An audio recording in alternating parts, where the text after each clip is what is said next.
도널드 트럼프 대통령이 5개 도시에 연방 이민 단속을 추가로 확대할 계획이라고 밝혔습니다.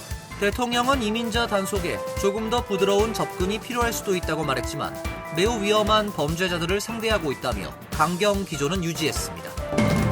정부가 미네소타주에서 이민 단속 요원 일부를 철수하기로 했습니다. 미네소타 주지사는 환영했지만 작전 종결과 함께 총격 사건에 대한 주 정부 주도의 수사 필요성을 강조했습니다. 11월 중간선거를 앞두고 여러 주에서 선거구 조정 작업을 하면서 법정 다툼이 이어지고 있는 가운데 연방 대법원이 캘리포니아주 연방 하원 선거구를 민주당에 유리하게 재조정한 새 선거구 지도 사용을 허락했습니다. 지난해 뉴욕과 뉴저지주로 유입된 이민자 수가 급감했습니다. 고액의 렌트비와 비싼 물가, 그리고 체류 자격을 강화하면서 캐시잡이 줄어든 것이 원인으로 보입니다. 북극의 차가운 공기가 남하하면서 이번 주말 올 겨울 들어 가장 추운 날씨가 될 것 같습니다. 강한 바람의 영향으로 체감온도가 섭씨 영하 30도까지 내려가는 혹독한 강추위도 예상됩니다. 이상은 오늘의 주요 뉴스입니다. 시청자 여러분 안녕하십니까? KBN 뉴스입니다. 트럼프 대통령이 5개 도시에 연방 이민 단속을 추가로 확대할 계획이라고 밝혔습니다. 트럼프 대통령은 이민자 단속에 조금 더 부드러운 접근이 필요할 수도 있다고 말했지만 매우 위험한 범죄자들을 상대하고 있다며 강경 기조는 유지했습니다. 트럼프 대통령은 어제 NBC 인터뷰에서 연방 이민 단속을 더 많은 도시로 확대하고 싶다며 현재 5곳을 유력하게 검토하고 있다고 말했습니다. 트럼프 대통령은 5개 도시가 어디인지는 구체적으로 언급하지 않았습니다. 초청을 받고 싶다고 말해 지방정부의 반대가 예상되는 곳은 꺼리는 듯한 태도를 보이기도 했습니다. 트럼프 대통령은 지난달 IC 요원이 미네소타주 미니애폴리스에서 미국 시민 2명을 사살한 사건을 상기하며 조금 더 부드러운 접근이 필요할 수도 있다고 인정했습니다. 다만 우린 매우 위험한 범죄자들을 상대하고 있다며 강경 기조 자체는 유지했습니다. 트럼프 대통령은 이민 정책은 강력 범죄자 추방에 초점을 맞추고 있다며 불법 입국한 사람도 범죄자라고 할 수 있지만 다른 국가 출신의 살인범들을 말하는 것이라고 말했습니다. 그러나 대규모 단속 과정에서 미국 시민권자와 합법적인 체류자에 대한 권리 침해 논란이 잇따르며 소송과 법원의 제동이 이어지고 있다고 NBC는 지적했습니다. 트럼프 대통령은 IC 활동에 대한 옹호 입장을 재확인했습니다. 미니애폴리스 사건에 대해서도 희생자들은 천사가 아니었다. 하지만 살인 사건은 매우 슬픈 일이라며 모두가 이번 일에 슬퍼했을 것이라고 생각한다며 그리고 누구보다도 안타까웠던 것은 바로 IC 직원들이라고 말했습니다. 크리스티 놈 DHS 장관에 대해서는 국경 통제 성과에 비해 정당한 평가를 받지 못하고 있다면서 현행 단속 정책을 지지했습니다. 정부가 미네소타주에서 이민 단속 요원 일부를 철수하기로 했습니다. 미네소타 주지사는 환영했지만 작전 종결과 함께 총격 사건에 대한 주 정부 주도의 수사 필요성을 강조했습니다.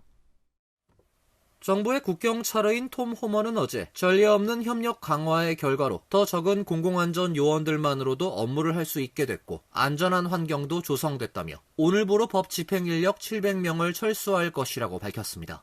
그는 이번 조치가 주 지역 당국이 체포된 이민자를 연방 정부에 인도하기로 협조한 데 따른 것이라고 밝혔으나 해당 지역이 어디인지는 밝히지 않았습니다. 요원 700명은 미네소타에 배치된 전체 인력의 약 4분의 1에 해당하는 숫자로 이들이 철수한 후에도 요원 2천여 명이 남게 됩니다. 미네소타주엔 평상시 이민 단속 요원 150명이 배치되었다고 블룸버그 통신은 전했습니다. 그는 현장 단속 요원 수를 더 줄이려면 더 많은 주 지역 당국이 이민자를 연방에 넘기는 데 협력해야 한다고 지적했습니다. 또 광범위한 요원 철수는 시위대가 도로 차단 등을 푼 이후에 이루어질 것이라고도 덧붙였습니다. 그는 이민 단속 작전이 언제 종료될지에 대한 구체적인 일정도 제시하지 않았습니다. 호머는 IC 등 미네소타 이민 단속에 대해 완벽한 작전이었는가 하면 그건 아니라면서도 공공안전 측면에서 매우 효과적이었다고 생각한다고 평가했습니다. 이번 철수 발표에 대해 팀 월즈 미네소타 주지사는 SNS에 올바른 방향으로의 첫걸음이라면서도 더 신속하고 범위가 큰 병력 감축이 필요하다고 지적했습니다. 한편 미네소타 주 내 두 교육구와 교사 노조는 이날 학교 안팎에서의 이민 단속 시행을 막아달라며 DHS와 IC 등을 상대로 소송을 제기했습니다. 이들은 소장에서 IC 요원들의 단속 활동이 수업을 방해하고 학생들을 위험에 빠뜨리며 가족들을 학교에서 멀어지게 했다고 주장했습니다. 전방위적인 불법 이민자 단속이 진행되고 있는 뉴저지주에서 연방이민세관 단속국의 무분별한 단속에 보다 강력한 조치를 요구하는 목소리가 커지고 있습니다. 주 정부 차원의 입법을 촉구했습니다. 뉴저지 최대 도시 뉴욕과 저지시리 시장이 주 정부 및 로컬 경찰들이 ICU와 협력하지 못하도록 하는 주 법을 조속히 법제화해야 한다고 주 정부를 압박했습니다. 라스바라카 뉴욕 시장은 주지사와 주의회가 ICE에 더욱 과감히 맞서야 한다며 온건한 태도는 해답이 아니다는 입장을 밝혔습니다. 제임스 솔로몬 저지시리 시장 역시 IC 요원이 뉴저지에 배치되는 것 자체를 막을 순 없지만 우리가 할 수 있는 모든 것을 다해야 한다며 강경 조치를 취하라고 촉구했습니다. 올 들어 뉴저지 전역에서 불법 이민자 단속 작전이 전방위로 확산되고 있는 상황에서 지난달 주의회에서 입법이 무산된 이른바 안티-ICE 법안 2개에 대한 재추진 요구가 거세지고 있습니다. 법안은 뉴저지 로컬 경찰과 ICE 간 협력을 제한한 주 검찰총장의 지침을 법제화하고 정부 기관과 의료시설을 대상으로 공공서비스 수혜 자격 심사 시 특별한 상황을 제외하고는 주민들에 대한 개인정보 요구를 금지하는 것 등을 담고 있습니다. 지난해 주의회 문턱을 넘었지만 퇴임을 앞두었던 필머피 전 주지사가 거부권을 행사해 최종 입법이 무산됐습니다. 머피 전 주지사는 해당 법안들이 입법되면 위헌 소지 등으로 인해 법적 분쟁에 휘말릴 수 있다는 이유를 내세웠지만 이민자 옹호 단체 등에서는 연방 정부가 보복할 수 있다는 두려움 때문에 ICE에 대한 주 정부 정책이 좌우돼선 안 된다며 강하게 반발했습니다. 한편 솔로몬 저지시리 시장은 시 정부 소유의 주차장과 차고, 공원 등을 ICE가 작전 기지로 사용하지 못하도록 하는 정책을 발표했습니다. 11월 중간 선거를 앞두고 여러 주에서 선거구 조정 작업을 하면서 법정 다툼이 이어지고 있는 가운데 연방 대법원이 캘리포니아주 연방 하원 선거구를 민주당에 유리하게 재조정한 새 선거구 지도의 사용을 허락했습니다. 민주당과 공화당이 중간 선거를 앞두고 각 주의 연방 하원 의석 쟁탈전을 벌이고 있는 가운데 연방 대법원이 어제 캘리포니아주 선거구를 민주당에 유리하게 재조정한 새 선거구 사용을 허락했습니다. 판결은 케이건 판사에게 제출된 선거구 지도의 사용 금지 가처분 신청을 기각한다는 단 한 개의 문장이었습니다. 더 이상의 상세 설명은 없었습니다. 캘리포니아 주 공화당과 연방 법무부가 지난해 공동으로 신청한 이 지도에 대한 사용 금지 소송은 지도 내용이 민주당에 유리한 방향으로 조작된 게리맨더링이란 이유였습니다. 하지만 연방 법원은 소송을 기각했고 캘리포니아 공화당은 올해 1월 20일에 다시 연방 대법원의 새 선거구 지도의 사용 중지 가처분 신청을 했습니다. 민주당에 유리하게 돼 있는 새 선거구 지도는 지난해 11월 초 텍사스주에서 공화당에 유리한 선거구 지도 개정에 맞서서 만든 것입니다. 캘리포니아주의 새 선거구 지도는 민주당이 올해 중간 선거에서 연방 하원 의석을 5개 더 많이 차지할 수 있게 돼 있습니다. 이는 텍사스주 공화당이 만든 새 선거구 지도가 공화당이 5석을 더 많이 차지할 수 있게 조정된 것과 비슷합니다. 이 밖에도 미주리, 노스캐롤라이나, 오하이오주는 공화당이 유리한 새 선거구를 채택하고 있으며 유타주는 민주당에 유리한 선거구 지도를 채택했습니다. 뉴욕주와 플로리다주를 포함한 다른 주들도 선거구를 재조정한 새 지도의 채택을 고려 중에 있습니다. 지난해 뉴욕과 뉴저지주로 유입된 이민자 수가 급감한 것으로 나타났습니다. 고액의 렌트비와 비싼 물가, 그리고 체류 자격을 강화하면서 캐시잡이 줄어든 것이 원인으로 보입니다. 연방 센서스국 데이터에 따르면 2024년 7월부터 2025년 7월까지 뉴욕주로 이주한 이민자 수는 약 9만 6천 명으로 집계됐습니다. 직전해에 뉴욕주로 이주한 이민자 수 29만 637명과 비교하면 3분의 1 수준에도 못 미칩니다. 2020년 팬데믹 당시 1341명에 그쳤던 뉴욕주 유입 이민자 수는 2021년 28,772명, 2022년 12만 1,570명, 2023년 21만 1,383명 등으로 증가세였고 2024년엔 30만 명에 육박했습니다. 같은 기간 뉴저지주에 유입된 이민자 수는 총 5만 3,064명으로 역시 직전에 12만 1,069명과 비교해 절반에도 미치지 못했습니다. 2021년 14,747명의 이민자가 유입된 뉴저지주에선 2022년 7만 6,031명, 2023년 11만 4,014명, 2024년 12만 명 등으로 이민자 수가 늘었지만 지난해 증가세가 다시 감소한 것입니다. 이민자 법률 지원단체는 많은 사람들이 뉴욕 일원의 생활비가 너무 비싸 부담이라고 말하고 있다며 최근엔 EDA나 SSN 없이는 캐시잡을 구하기 어렵다는 점도 영향을 미쳤다고 설명했습니다. 이처럼 이민자들이 뉴욕과 뉴저지에서 빠져나갈수록 경제 상황엔 부정적 영향을 미칠 수밖에 없습니다. 이민자들이 건설이나 외식, 의료, 보육, 간병 등 경제에 필수적인 노동력을 제공하기 때문에 활발한 이민이 없으면 이런 필수 재화와 서비스 가격이 급등할 수 있기 때문입니다.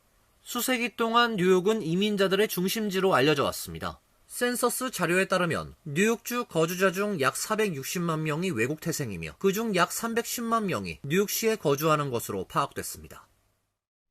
미국 내 한인 유학생 수가 계속 감소하고 있습니다. 전문가들은 미국과 한국 양쪽에서 이루어지는 정책적, 경제적, 사회적 변화가 복합적으로 작용하고 있다는 분석입니다. DHS 산하 학생 및 교환 방문자 관리 시스템 통계에 따르면 2026년 1월 기준 미국에서 학업 중인 한국 출신 유학생은 총 42,843명으로 집계됐습니다. 1년 전인 2025년 45,468명과 비교해 2,625명, 약 5.8% 감소한 수치입니다. 같은 기간 미국 내 전체 외국인 학생 가운데 한인이 차지하는 비중도 3.58%에서 3.43%로 소폭 낮아졌습니다. 세비스 통계는 미국 내 체류 신분이 활성 상태인 F1 비자와 M1 비자 유학생을 기준으로 집계됩니다. 한인 유학생은 학부 과정이 38.9%로 가장 많았고 박사 과정 24.1%, 석사 과정이 19.7%로 뒤를 이었습니다. 주별 한인 유학생 수는 캘리포니아주가 총 7,417명으로 가장 많았고 뉴욕 6,117명, 매사추세츠 2,798명 순으로 조사됐습니다. 텍사스, 일리노이, 조지아, 펜실베니아가 뒤를 이었습니다. 캘리포니아의 한인 유학생은 지난해 대비 7.5% 줄었습니다. 전문가들은 이 같은 감소의 원인을 단일 요인으로 단정하긴 어렵다고 보고 있으며 유학 및 취업 시장을 둘러싼 환경 변화가 복합적으로 작용했을 가능성이 있다는 분석입니다. 비자 발급의 어려움 등 반이민 정서와 외국인 대상 각종 장학금 및 채용 지원 제도 중단, 그리고 유학생들이 귀국 후 안정적인 일자리를 얻기 어렵다는 인식도 원인으로 꼽힙니다. 뉴욕과 뉴저지 주 정부가 연방 정부를 상대로 게이트웨이 터널 프로젝트 자금 지원을 불법적으로 중단했다며 법원에 소송을 제기했습니다. 이미 막대한 자금이 투입된 사업이 중단되면 건설 비용 증가와 함께 지역 경제도 직격탄을 맞게 됩니다. 뉴욕과 뉴저지 주 정부는 지난 3일 법원에 연방교통부의 150억 달러 자금 동결을 즉시 중단하도록 긴급 구제 조치를 요청했습니다. 이번 소송은 허드슨강 아래를 연결하는 철도 터널 프로젝트가 곧 자금 부족으로 공사가 중단될 위기에 처하면서 제기됐습니다. 교통부 자금 150억 달러는 새로운 터널 건설과 100년 이상 된 기존 터널 보수에 쓰일 예정이었지만 연방 정부가 집행을 보류하면서 건설 일정에 차질이 예상됩니다. 뉴욕과 뉴저지주 당국은 자금 동결이 계속되면 건설 비용 증가와 공사 지연뿐 아니라 암트랙과 NJ 트랜짓이 운영하는 노스이스트 코리도 서비스도 중단될 수 있다고 강조했습니다. 캐시 호컬 뉴욕 주지사는 자금 지급 중단은 뉴욕에 대한 트럼프 행정부의 보복 시도로 100년에 한 번 있는 주요 인프라 프로젝트가 위험에 처했다고 말했습니다. 마이키 셰릴 뉴저지 주지사도 프로젝트 중단 시 천여 명이 즉시 일자리를 잃고 수많은 통근자가 안전하고 신뢰할 수 있는 열차 서비스를 이용할 기회를 잃는다며 뉴저지는 결코 물러서지 않을 것이라고 강조했습니다. 두 주 정부는 이미 수백만 달러가 투입된 건설 현장이 중단될 경우 발생할 경제적 피해와 안전 위험을 막기 위해 신속한 법원 판단을 요구하고 있습니다. 북극의 차가운 공기가 남하하면서 이번 주말 들어 올 겨울 들어 가장 추운 날씨가 될 것 같습니다. 강한 바람의 영향으로 체감 온도가 섭씨 영하 30도까지 내려가는 혹독한 강추위가 예상됩니다. 기상청은 이번 주말 북동부 지역은 물론 체감 온도도 이번 겨울 들어 가장 추울 것이라고 예상했습니다. 북동부 지역 1억 명이 넘는 사람들은 북극에서 내려온 한파에 노출될 것으로 보입니다. 일부 지역은 폭설이 예상되고 시속 50마일의 강풍이 부는 곳도 있겠습니다. 북동부 지역은 내일부터 눈이 내리고 일부 지역은 3인치 이상의 폭설도 예상됩니다. 동부 해안 지역은 평균 1인치 내외의 눈이 내릴 것으로 보입니다. 내리던 눈이 그치면 기온이 다시 급강하합니다. 토요일 밤 최저 기온은 화씨 3도, 섭씨 16도로 예상됩니다. 강한 바람의 영향으로 체감온도는 섭씨 영하 30도까지 내려갑니다. 일요일도 강추위가 이어져 최저 기온은 화씨 10도, 섭씨 영하 16도, 낮 최고 기온은 화씨 17도, 섭씨 영하 8도로 예상됩니다. 이번 추위는 화요일까지 이어지다 수요일부턴 예년 기온을 되찾을 것으로 예상됩니다. 이어서 간추린 소식입니다. 샌프란시스코 총영사관에 따르면 최고령 독립유공자였던 이하전 애국지사가 어제 오전 캘리포니아주 세크라멘토 자택에서 향년 104세로 별세했습니다. 1921년 평양에서 태어난 이 지사는 숭인상업학교 재학 중이던 1938년 독립운동 비밀결사인 독서회를 조직해 활동했고 일본 유학 중이던 1941년 일제경찰에 체포돼 옥고를 치렀습니다. 독립운동가 안창호 선생의 사진을 건네받고 그 위협을 기려 비밀결사 자금을 출연하기도 했습니다. 해방 이후엔 미국으로 유학했으며 북캘리포니아 지역 강복회 회장을 맡기도 했습니다. 정부는 1990년 건국훈장 애족장을 수여했습니다. 국가보훈부는 유족과의 협의를 거쳐 오는 4월께 이 지사 유해를 국내로 봉환, 국립대전현충원 애국지사 묘역에 안장할 예정이라고 밝혔습니다. 도널드 트럼프 대통령이 백악관에 아메리카 대륙을 발견한 인물로 알려진 이탈리아의 모험가 크리스토퍼 콜럼버스 동상을 설치할 계획이라고 워싱턴 포스트가 보도했습니다. 앞서 트럼프 대통령은 지난해 10월 9일, 10월 둘째 주 월요일을 콜럼버스의 날로 지정하는 포고문에 서명을 했습니다. 트럼프 대통령은 당시 콜럼버스를 미국의 원조 영웅이라며 그에 대한 비판자들을 역사를 지우고 영웅을 모욕하며 유산을 공격하는 사람들이라고 비난했습니다. 관계자는 콜럼버스 동상은 백악관 부지 남쪽 이스트릿 옆 엘립스 북쪽에 설치될 예정이었지만 계획은 변경될 수도 있다고 말했습니다.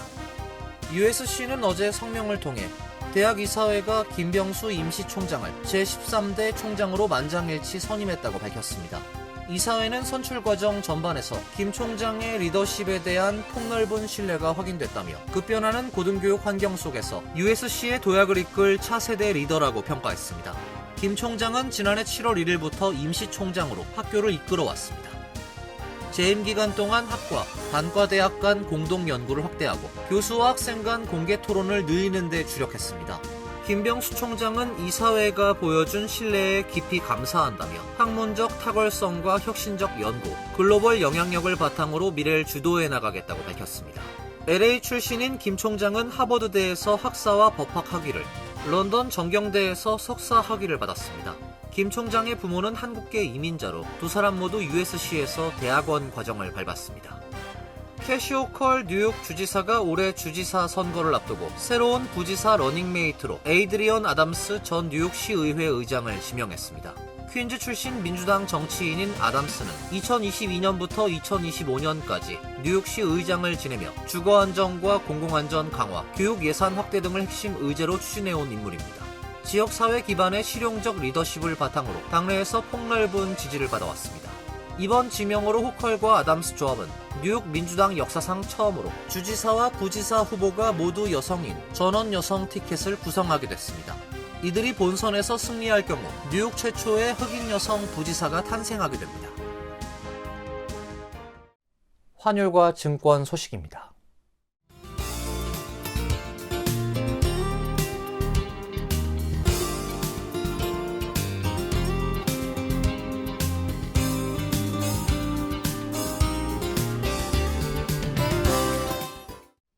이어서 날씨입니다. 내일은 맑은 후 차차 흐려지겠습니다. 낮 최고 기온 33도, 섭씨 0도, 밤 최저 기온 16도, 섭씨 영하 9도로 예상됩니다. 토요일은 눈 소식이 있습니다. 기온이 내려가면서 추운 날씨도 예상됩니다. 일요일도 매우 추운 날씨가 이어지겠습니다. 이상으로 KBN 뉴스를 마칩니다. KBN과 함께 즐거운 시간 되시길 바랍니다. 동부 최대 한인방송 KBN이 제작하는 KBN 뉴스는 웹사이트 mykbn.com 그리고 유튜브와 페이스북에서 다시 보실 수 있습니다. 좋아요, 구독, 알림 설정은 뉴스 제작에 큰 도움이 됩니다.